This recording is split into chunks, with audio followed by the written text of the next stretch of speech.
Hello, great people. Welcome back to Global Happenings today.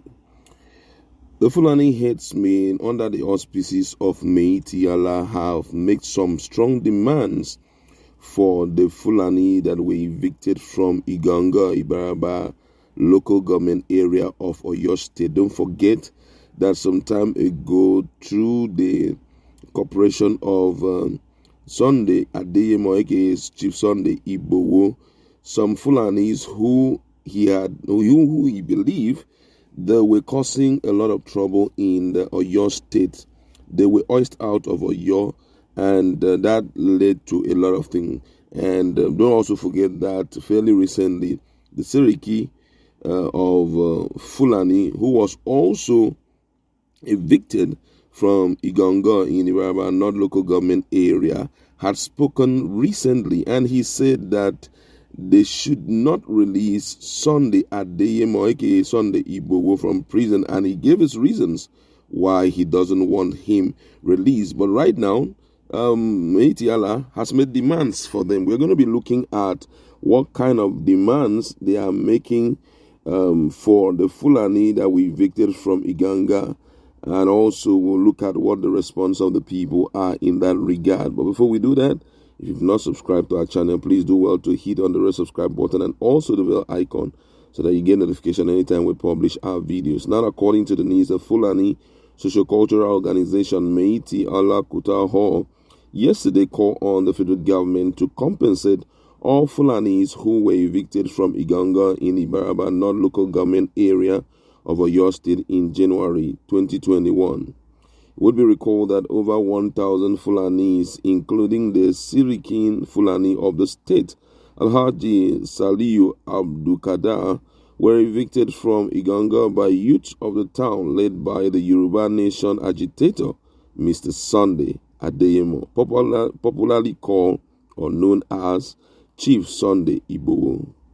The incident occurred on January 22nd, 2021, after the expiration of the one-week ultimatum issued by Igboho for the Fulani to vacate Iganga over the spate of killings in Ibaraba axis.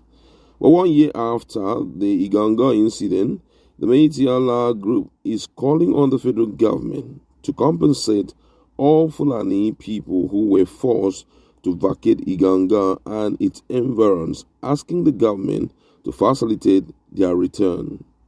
The Southwest Zonal Chairman of the Association, Alhaji Mumini Ibrahim, in a chat disclosed that the association is committed to peaceful coexistence between the pastoralists and their host community.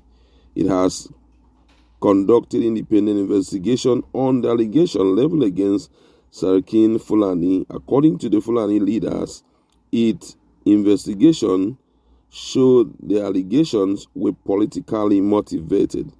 It's just like giving a dog a bad name so as to hang it.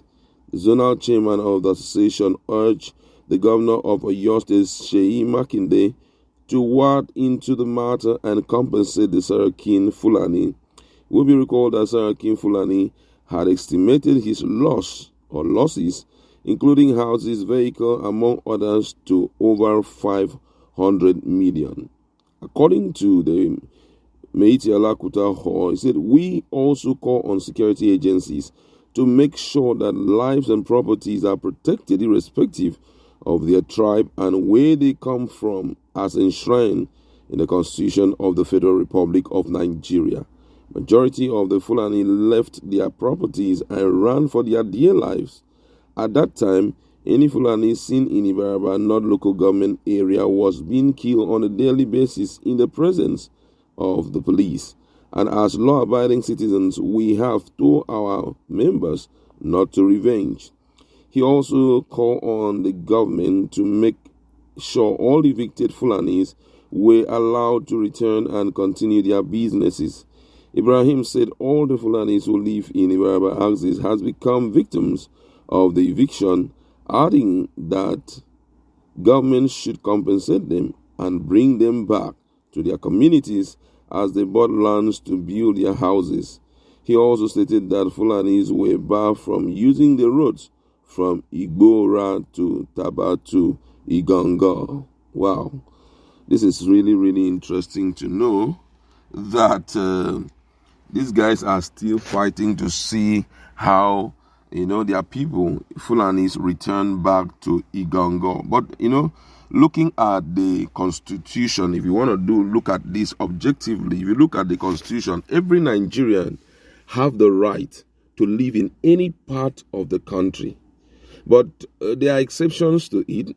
If you are a kind of citizen that when you live in a particular host community, you are fond of fomenting trouble, you are fond of causing issues in that environment, you must also be dealt with by law.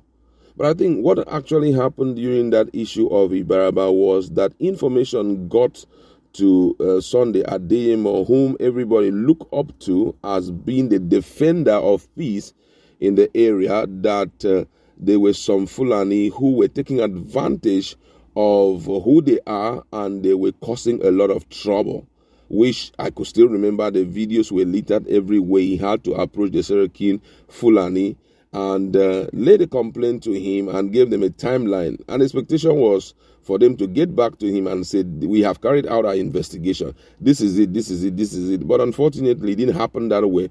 And before we know, the youth and, Sunday also kind of chased them out, especially when they noticed that some key, responsible people of the community were dying, not just ordinary death, but it was a case of murder and all of that. They were bringing them down just anyhow. I could still remember a case of one gentleman like that who is very economically buoyant, and I think something happened before we know. They say the guy is off and he's dead and all of that. So that triggered a lot of things. I feel that at this point, the control measures for a repeat of such things should be put in place.